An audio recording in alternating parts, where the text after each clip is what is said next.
Olá, meu nome é Raoni Kuzma e seja muito bem-vindo a mais uma Atualidade Cosmética Entrevista, feita em parceria com a Corolab.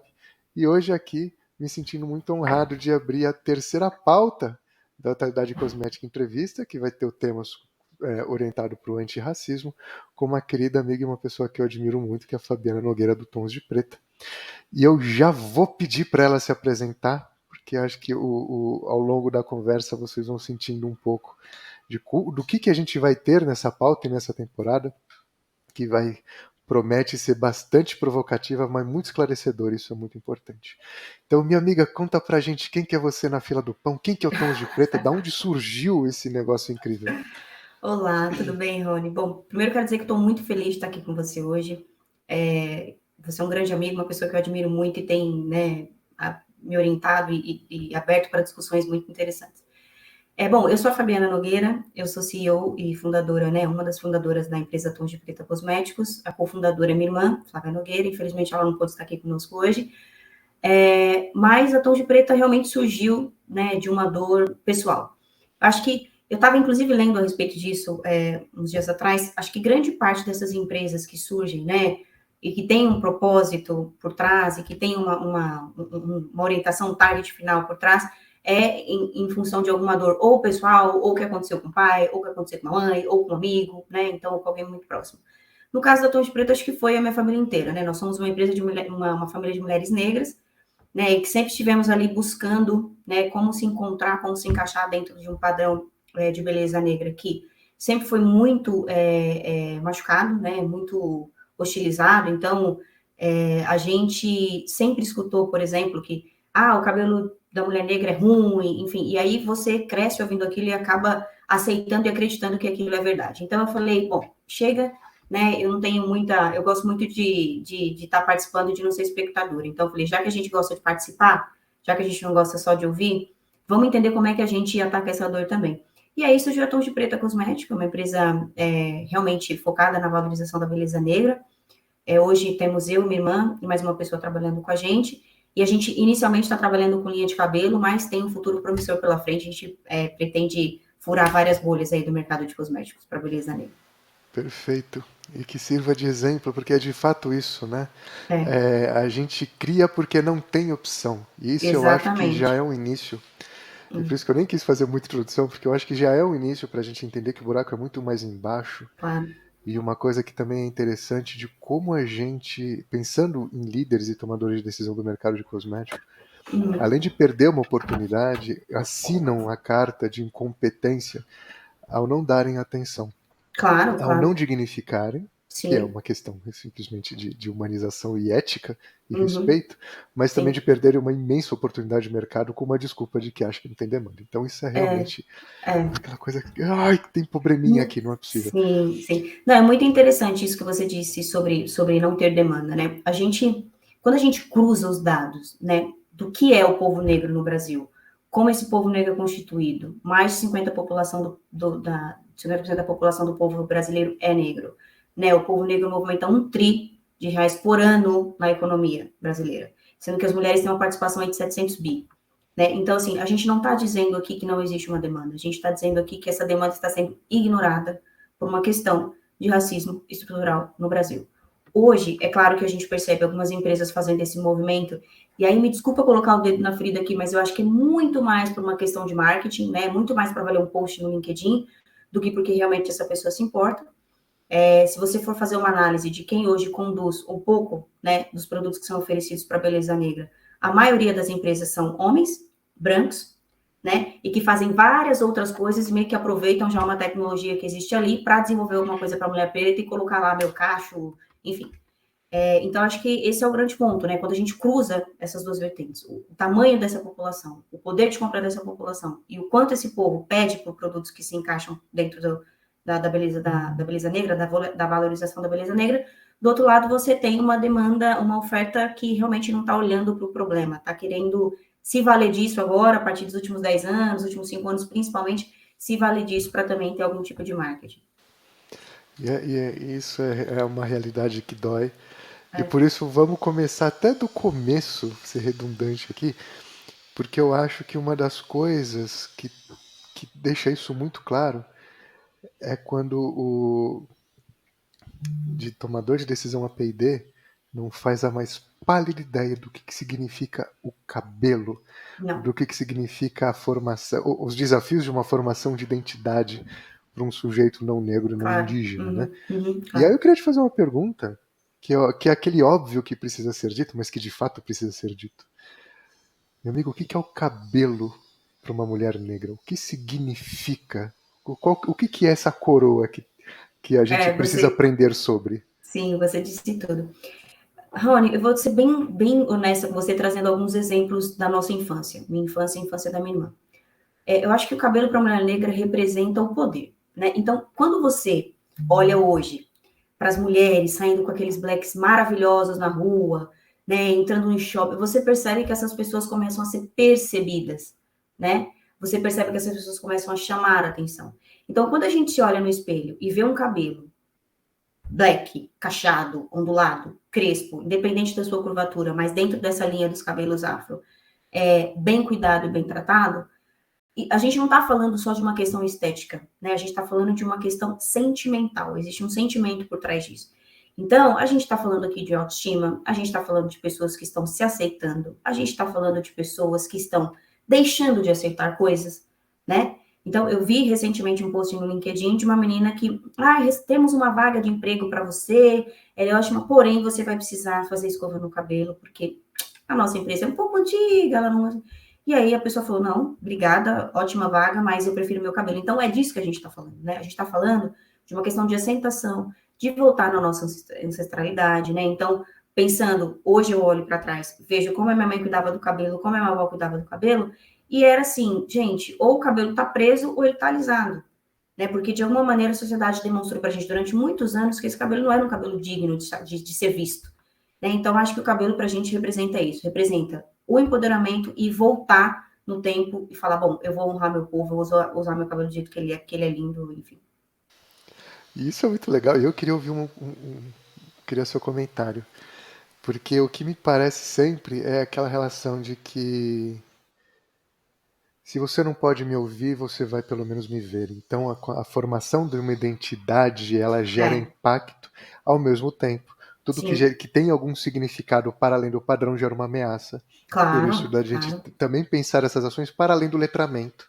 Que o letramento é exatamente. fofo, é legal, é importante, É, é, mas o que é, acontece depois? é. E aí uma coisa que eu percebi, eu queria muito do seu comentário, da sua Uhum, vivência a partir disso, a gente pode afirmar, de certa forma, então, que essa não percepção adequada do mercado, porque é um mercado racista e é sim, senhor, uhum. não é uma questão só de não saber lidar com um público fora do padrão.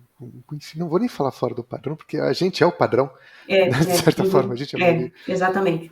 Do Mas padrão que eles acham, né, talvez. essa é a Uhum, visão eurocêntrica, uhum, né? Afeta, para além de uma não demanda, afeta a formação de uma identidade que merece ser claro. exposta. Ou seja, é um Uhum, desserviço. Os líderes fazem um desserviço ao Brasil quando claro, claro. negam, a partir de uma visão eurocêntrica, a Uhum, realidade de um país. claro. Podemos seguir nesse caminho? Sim, sim, com certeza. O que eu acho, Rony, é o seguinte: eu tive, eu por muitos anos trabalhei numa empresa alemã. E eu me lembro muito bem do dia que meu primeiro dia estagiária, né? Então fui fazer o meu famoso onboarding lá na empresa.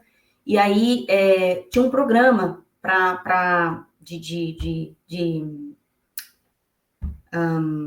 tinha um programa de fomento à aprendizagem de outro idioma. E aí eu comecei a fazer o curso de inglês lá com eles. E aí eu lembro que meu professor era um sul-africano, negrão assim, muito alto astral, muito legal. E aí ele falou para mim: "Nossa, Fabiana, olha aqui, ó." E aí a gente estava no andar com muitas mesas, assim, muitas pessoas trabalhando ali. Olha aqui, ó. Você é a primeira negra que eu vejo contratada nessa empresa. Raoni, a gente não está falando de 50 anos atrás, a gente está falando de 15 anos atrás, né? Então, e aí o que acontecia? Como eu vivia num ambiente totalmente branco, totalmente alemão, então as pessoas que trabalhavam ali vinham de uma escola alemã. Você acaba, como você é né, e você não tem uma referência, você acaba tentando se encaixar naquela realidade. Então, usando aquelas camisas, usando aqueles estilos de roupa, prendendo o cabelo, né? Tentando ir seguir aquela massa que, como você não tem representatividade, você tenta se adequar àquela. Né? Então, eu acho que no coletivo que isso muda. Né? Então, quando você começa a ver meninas, crianças, as mães com os cabelos das filhas, black, e você vê as pessoas se aceitando, é isso que acontece. As pessoas vão tendo uma referência, e a tal da representatividade, para falar, bom, legal, então eu não sou única, meu cabelo é bonito sim, se fulano assumiu, eu vou assumir também. Por isso que nos últimos 10 anos, mais especificamente acho que no 7, você tem visto muitas influenciadoras negras, né? Muitas pessoas, muitas empresas expondo seus funcionários negros. Por isso, porque eu acho que você acaba, de certa forma, influenciando e trazendo para si, dentro dessa tribo, se a gente pode dizer assim, pessoas assumindo quem elas são. Então, vai para além de um visual, né, de um estereótipo. Vai para a construção e resgate de quem é o povo negro. O povo negro é um povo alegre, é um povo liberto, né? Se você pega essas danças, a cultura africana, você vê as pessoas muito felizes. Então, a gente não tem que, né, se espremer, a gente tem que se mostrar. Perfeito. E aí, caminhando agora para a gente falar um pouco sobre produto, que eu acho que é muito importante, uma das coisas que a gente vê também, mas é muito difícil pensar um P&D, pensar um produto específico para um cabelo que tenha sua complexidade, que não é liso. Uhum. Qual foi a dificuldade que você teve de tirar a bunda da cadeira, chegar para uma pessoa de formulação e falar, eu preciso de um produto para esse tipo de cabelo? Sim. Topa? Topa. Uhum. Faz. A gente estuda bastante, né? Então, além da experiência própria, a gente estuda sobre o que é legal ou não para ter dentro de uma formulação para um cabelo cacheado. Mas eu acho que vai além disso, né? Quando uma empresa de porte, a gente sabe que a indústria de cosméticos é uma indústria enorme, né? Muito rica, com muitos recursos. Eu li recentemente uma empresa enorme aí do ramo de cosméticos brasileira fazendo experimento com célula-tronco. Então, assim, o negócio não é a complexidade e o negócio não é o dinheiro, tá? O negócio é a vontade e é o desejo de realizar alguma coisa para aquele público específico. É claro que você encontra pessoas no meio do caminho que falam, mas não seria melhor? Então, pode colocar um produto aqui. A gente, por exemplo, no Tom de Preta, a gente só trabalha com cosméticos veganos. Mas você não vai ter o resultado que você quer. Então, eu não quero. Então, próximo. Então, vou atrás de um fornecedor que quer trabalhar isso junto comigo. Claro que isso gera algumas confusões, né? E algumas demoras, alguns atrasos. Então, a gente enfrenta aí algumas barreiras ao longo do caminho. Mas eu acho que quando você sabe para onde você quer ir, exatamente o produto que você quer entregar, cara, você não tem que abrir mão disso, né? Então, se isso é equação sine qua non para sua empresa, então você tem que bater, você tem que ir atrás. E é isso que a gente tem feito. Perfeito. E uma das coisas que eu acho muito interessante, por isso até dessa conversa ter um tom um pouco mais abrangente, é porque isso tudo vai acarretar exatamente nisso que você falou. Cara, se você sabe aonde você quer ir, se você conhece o teu público, você faz acontecer. Claro. A questão é, de fato, a gente fazer a coisa acontecer. E uma das coisas que eu vejo muito, e aí eu também queria ouvir um pouco da tua experiência, que é essa relação das narrativas que são muito fofas, mas que não dizem Maravilhosa. absolutamente nada para quem tem que, né, para quem tem que interagir com a narrativa. É. Você acredita que a gente ainda tá naquela fase de eu só preciso estar na capa de uma campanha, eu só preciso estar lá falando alguma coisa, eu preciso estar sempre. Eu posso ser o cool, né? Eu posso ser o Tolkien de uma campanha e tá tudo bem? Ou não, cara, isso daqui é uma coisa que, tipo, já não tem pessoas idiotas que vão olhar e falar, nossa, estou me sentindo representado. O que é a representatividade para quem nunca ouviu falar de fato sobre representatividade? Legal. Bom, a representatividade é você se ver naquilo que você consome. Então, eu por muitos anos, né, principalmente nos últimos 2 anos, eu tenho ficado muito atenta com relação a isso. Não é porque uma marca X de roupa foi lá e colocou uma loirinha, uma pretinha, uma moreninha, um ruivinho, que ela é uma empresa diversa, né? Eu fico muito atenta com relação a isso. Então, acho que você tem que olhar muito mais para dentro da companhia. Então, quem é essa empresa? O que ela faz? Quem são as pessoas que estão fazendo a direção dessa empresa? Quem é o corpo diretivo dessa empresa? Como é o quadro de funcionário deles? Realmente eles são diversos? Acho que vai além dessa campanha. Né? Então, acho que representatividade é isso, é você olhar para aquilo e falar, pô, eu me enxergo aqui, né? Eu tô aqui dentro. falando sobre esses discursos que a gente vê que eu acho maravilhosos, maravilhosos, é assim, né? É a gerente de diversidade que é, ou, né, o gerente de diversidade que é um homem hétero branco, super diverso, né? É a pessoa que faz lá, promove os eventos de sei lá, ação humanitária, ação de comunidade, que, né, é porque ela é amiga do diretor ou amiga de não sei quem. Então, a gente precisa parar de olhar campanha. A gente precisa parar de olhar propaganda. A gente precisa ir a fundo e entender quem são as pessoas que estão oferecendo esse serviço para a gente. E isso, Raoni, vai fortalecer a nossa comunidade. Por quê? Porque a gente também tem um monte de gente preta oferecendo um monte de serviço aí que a gente nem conhece. Né, que você tem que conhecer o amigo de um amigo que tem um Instagram para você poder olhar e falar, poxa, mas que trabalho legal, só que isso não está divulgado. Porque, obviamente, que propaganda é super caro, obviamente que a gente não tem um networking pesado, né, em função do nosso histórico, né, dos últimos 400 anos. Então, assim, tudo isso representa, dentro dessa comunidade negra, um gap que foi criado ao longo desses anos e a gente tem que tentar furar essa bolha de qualquer jeito, nós por nós, né? Então, é um que conhece o outro, que fala, putz, eu tenho um amigo que tem uma revista, e aí a gente vai tentando penetrar esse mundo da divulgação. Mas a gente precisa olhar com um olhar de responsabilidade para as pessoas que estão oferecendo esse serviço para a gente, as empresas. Né, colocar um post lindo nas redes sociais sobre diversidade é o que está na moda agora, mas quem é que está sendo diverso de verdade?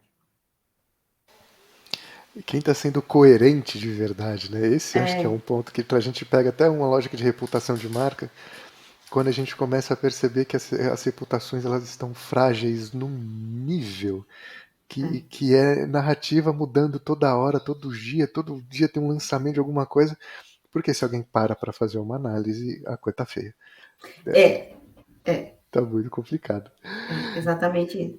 E, minha amiga, caminhando para o final com um pesar assim muito grande, porque tá muito legal essa conversa, eu queria te pedir uma gentileza.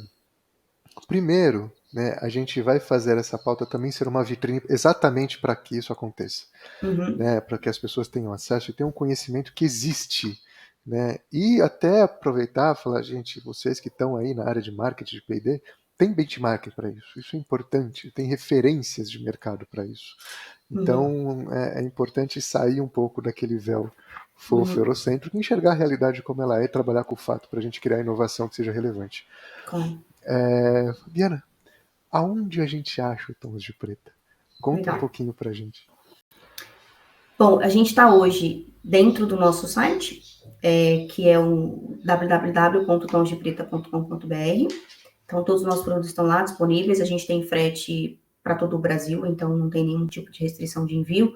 Fechamos uma parceria, inclusive, muito legal agora com o fornecedor de frete, para que a gente conseguisse baratear os fretes para lugares muito longe, tipo Roraima, né, lugares mais distantes de São Paulo. E estamos na Amazon, na Magalu, e em algumas lojas físicas do Carrefour, aqui em São Paulo e no Rio Grande do Sul. Então, a gente tem o nosso Instagram, quem precisar entender onde a gente está fisicamente aqui em São Paulo e no Sul, é só dar uma entradinha lá em Tons de Preta, tem a relação das lojas. E estamos disponíveis também no WhatsApp. Então, a gente está onde vocês quiserem. Onde vocês quiserem comprar os nossos produtos, a gente está. Perfeito, perfeito. Isso em quanto tempo de marca, minha amiga? 1 ano e 4 meses. Então, quem acha que não tem demanda, né? 1 ano e 4 meses.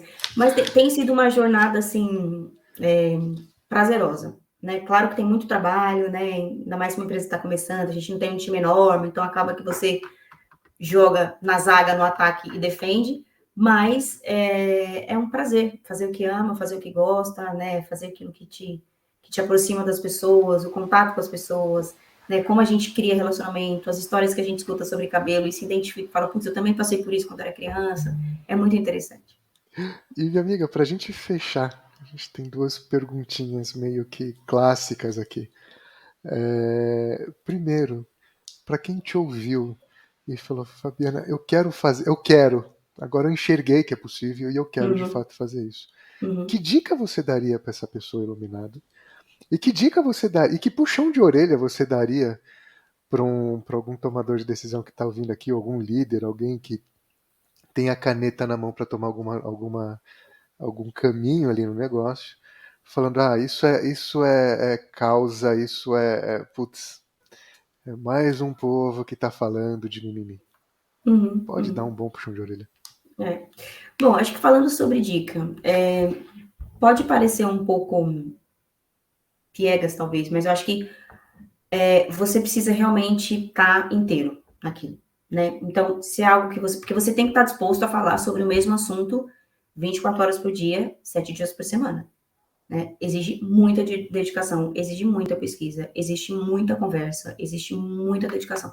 Então, se alguém, né, a dica que eu dou para quem quiser começar a pensar em algo com relação a isso é queira. Né? Queira verdadeiramente isso, porque se for algo que você pensa, eu vou fazer, mas eu não quero, então assim, já desiste porque realmente não querendo jogar água na fogueira de ninguém é algo muito trabalhoso. Então, tem que ter essa consciência de que é algo muito trabalhoso, só que na outra ponta é muito prazeroso. Né? Imagina que você está entregando autoestima para as pessoas. Imagina que eu recebo muitas mensagens, nossa, isso tem mudado a minha vida, a maneira com a qual eu me percebo, a maneira com a qual eu me cuido, né? E inclusive afetando assuntos para além da autoestima, né? Do ponto de vista de beleza, por assim dizer. As pessoas falam, eu agora deixei de aceitar as pessoas colocarem a mão no meu cabelo ou falarem que posso pegar. Então, acho que a dica é essa: queira e faça com prazer. O resultado vem com certeza. Agora, da parte do puxão de orelha, é assim, não adianta, né, esses grandes líderes, quem está com a caneta na mão, achar que vai colocar um grupo de pessoas não diversas, que não entendem aquela dor, e vai falar, olha, o CAPEX para esse projeto vocês já têm. Gastem quanto vocês quiserem, mas resolvam um problema se você não trazer para junto de si quem é que sofre essa dor. Né? Você precisa entender qual é o problema. E para você entender qual é o problema, você precisa acessar diretamente esse público sem barreira. Né? Então, se você tem lá uma ordem de um diretor, um grupo de executivos, para depois ter um grupo de não sei o quê, para depois ter um grupo de quem vai executar, e ainda também dentro de toda essa cadeia não ter quem fala, gente, mas então, sabe que não é isso? Na verdade, não é isso, não vai andar, e a gente vai ficar nos eternos posts filosóficos e sem nenhuma solução de fato efetiva. Perfeito. Para deixar de ser fofo e vazio é trazer quem sofre a dor para estratégia e não para Claro, execução. Acho que isso é extremamente exatamente. importante. É isso E, aí. minha amiga, eu queria te agradecer imensamente. Foi Ai, um muito legal. prazer imenso e registra aqui o orgulho que eu tenho de ter participado de um pedaço da jornada de vocês, que acho que vocês são um exemplo para o mundo. E Ai, queria obrigada. te agradecer mais uma vez. Espero que você tenha gostado, como a Eu gente adorei. gostou. Ah, Eu que adorei, muito maravilha. obrigada. Eu te agradeço a oportunidade. Acho que é muito importante quando a gente fala disso, tirando as questões de negócios, né? Tirando o business da discussão. Acho que a gente precisa falar sobre isso para construir uma sociedade que a gente entenda que as pessoas parem de ser agredidas, né? A gente escuta tanta coisa ruim, né? E aí, quando a gente fala de mulher negra, aí é uma questão assim, a gente sai sempre lá 10 passos atrás da fila, né? Então, agradeço a oportunidade de poder falar com você. Conte comigo sempre. Sempre que você quiser conversar, trazer esse tema na pauta, eu estou disponível. Obrigada. Maravilha, eu que agradeço. E agradeço também você que ficou até o fim da entrevista. E muito em breve, mais entrevistas incríveis como essa para vocês. Até já! Até, obrigada.